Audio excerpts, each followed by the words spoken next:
Hello friends, welcome to my channel Low bytes 906।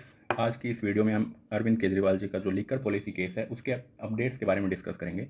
अभी से मैं कोशिश करूँगा कि जो लेटेस्ट केसेस हैं जो इंपॉर्टेंट हैं उनके बारे में डिस्कस करूँ। मेरा मेन ऑब्जेक्टिव इन वीडियोज़ को बनाने का आपको न्यूज़ प्रोवाइड करना नहीं है। मेरा मेन ऑब्जेक्टिव ये है कि जो लीगल टर्मिनोलॉजीज़ हैं और जो लीगल प्रिंसिपल्स यूज़ किए गए हैं किसी भी केस के अंदर उनको एक्सप्लेन करना, प्लस किस तरीके से जो सीनियर एडवोकेट्स हैं वो अपने आर्गूमेंट फ्रेम करते हैं। जब हम इस केस के ऊपर चलते हैं, इस केस में हुआ क्या है। जो ट्रायल कोर्ट है उन्होंने 20 जून को बेल ग्रांट की थी अरविंद केजरीवाल जी को।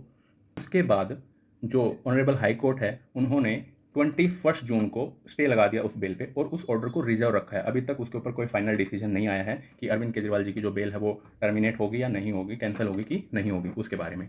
तो जो अरविंद केजरीवाल जी के एडवोकेट हैं, senior advocate doctor Abhishek Manu Singhvi, वो एसएलपी के थ्रू सुप्रीम कोर्ट गए और सुप्रीम कोर्ट ने फिर क्या ऑब्जर्वेशन दी हैं उसके बारे में हम सीखेंगे अभी।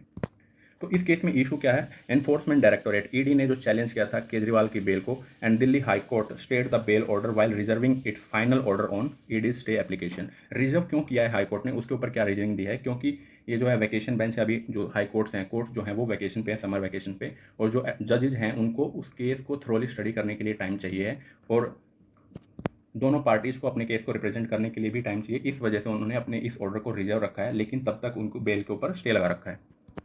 अब सुप्रीम कोर्ट ने क्या ऑब्जर्वेशन दी है इसमें कि ये एक अनयूजुअल प्रोसीजर है। The supreme court found it unusual that the Delhi high court reserve it's order on stay application. जो स्टे एप्लीकेशन थी वो ईडी की तरफ से आई थी, instead of passing it immediately.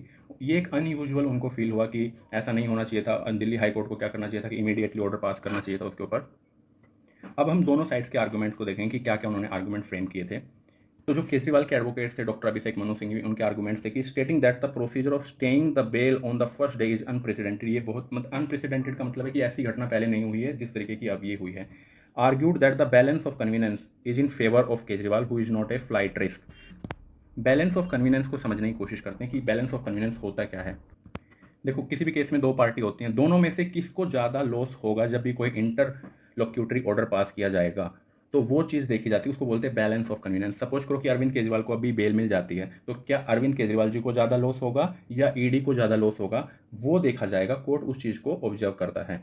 तो balance of convenience is in favour of Kejriwal. इसका मतलब ये है कि अगर इनको अभी बेल नहीं ग्रांट की गई तो इनको ज़्यादा लॉस होगा और बैलेंस ऑफ कन्वीनियंस इनके फेवर में है रादर देन द ईडी के फेवर में। दूसरा उन्होंने ये बोला कि वंस ग्रांटेड बेल अगर एक बार ग्रांट कर दी गई है तो शुड नॉट बी स्टेड और विदाउट स्पेशल रीजन। उसको ना ही कैंसिल किया जा सकता है और ना ही उसको स्टे करना चाहिए बिना किसी स्पेशल रीजन के। और उन्होंने इस चीज़ को भी एम्फेसाइज किया कि ईडी के पास एम्पल टाइम था, 3 से 4 घंटे का उनके पास टाइम था हियरिंग में, जो ट्रायल कोर्ट में हियरिंग हुई थी, वो अपने केस को अच्छे से रिप्रेजेंट करने का उनके पास पूरा मौका था, अपॉर्चुनिटी पूरी थी उनके पास।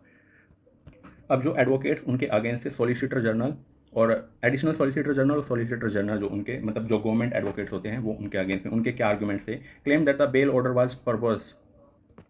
परवर्स का मतलब है लीगल लैंग्वेज में वो या तो किसी प्रोविजन के कन्फ्लिक्ट में हो जो ऑर्डर पास किया गया है, या फिर वो ऑर्डर बिना किसी रीजन के, बिना किसी जुडिशियल माइंड को अप्लाई किए पास किया गया है। इसलिए उसको बोला गया कि bail order was perverse and did not follow section 45। Section 45 जो पीएमएलए एक्ट है, prevention of money laundering act, वो बात करता है offences to be cognizable and non bailable, कि कौन कौन से ऑफेंस जो हैं वो कॉग्निजेबल होंगे और नॉन बेलेबल होंगे पीएमएलए के अंदर, उसके बारे में बात करता है। तो जो एडिशनल सॉलिसिटर जनरल और सॉलिसिटर जनरल है उनका कहना था कि जो बेल ऑर्डर पास किया गया है वो इस कन्फ्लिक्ट में है, मतलब सेक्शन 45 के कन्फ्लिक्ट में है, वो उसको वायलेट कर रहा है वो। दूसरा उन्होंने क्या बोला है कि एलिजिड दैट द ट्रायल जज did not provide ED with a full opportunity to present its case. उनको एक अच्छी अपॉर्चुनिटी नहीं मिली अपने केस को प्रेजेंट करने के लिए। Suggest that the high court जज needed more time to review the case record. और जो स्टे की बात हुई थी कि ऑनरेबल हाई कोर्ट ने उनको स्टे क्यों लगाया है, तो उसके रिप्लाई में उन्होंने कहा है कि हाई कोर्ट के जजेस को टाइम चाहिए उस केस के रिकॉर्ड्स को थ्रोली पढ़ने के लिए और उसके ऊपर एक जजमेंट फ्रेम करने के लिए। अब सुप्रीम कोर्ट की क्या पोजीशन है इसमें, देखो 20 को ट्रायल कोर्ट का फैसला आया था कि उनको बेल ग्रांट कर दी गया। 21 को हाई कोर्ट ने स्टे लगा दिया था। जो 21 को स्टे लगाया था उससे पहले बेल जो ऑर्डर था वो साइट पे अपलोड भी नहीं हुआ था, उससे पहले ही ऑनरेबल हाई कोर्ट ने उसके ऊपर स्टे लगा दिया था। तो इसी बात पे जो डॉक्टर अभिषेक मनु सिंघवी है उन्होंने कहा, सुप्रीम कोर्ट के सामने ये आर्गूमेंट रखा कि क्यों ना आप इसको हाई कोर्ट के जो स्टे ऑर्डर है उसके ऊपर भी आप स्टे लगा दो। तो सुप्रीम कोर्ट ने कहा कि we do not want to prejudge it. Prejudge का मतलब होता है कोई भी आप फैसला आया नहीं है उससे पहले ही आप जजमेंट पास करना चाह रहे हो, क्योंकि हाई कोर्ट ने अभी उसका कोई फैसला दिया नहीं है, उसके ऑर्डर को रिजर्व रखा हुआ है। क्या पता हो सकता है वो जो स्टे ऑर्डर है उसको कैंसिल कर दे और बाद में केजरीवाल की जो बेल ग्रांट हुई है उसको अपहेल्ड कर दे और वो उनको बेल पे रिलीज हो जाए। तो इसलिए सुप्रीम कोर्ट अभी प्री जज नहीं करना चाहते हैं और उन्होंने इस मैटर को अर्जन कर दिया है नेक्स्ट डेट तक। नेक्स्ट डेट है 26 जून। 26 जून को दोबारा से सुप्रीम कोर्ट कन्वीन होगा और उसके ऊपर अपनी जजमेंट देगा। आई होप आपको ये जरूर समझ में आया होगा। इसकी पीडीएफ जो है आप मेरे टेलीग्राम चैनल से डाउनलोड कर सकते हो। टेलीग्राम चैनल का लिंक डिस्क्रिप्शन में मिल जाएगा। आप नाम से भी टेलीग्राम चैनल को सर्च कर सकते हो, low bytes 906। Thank you so much.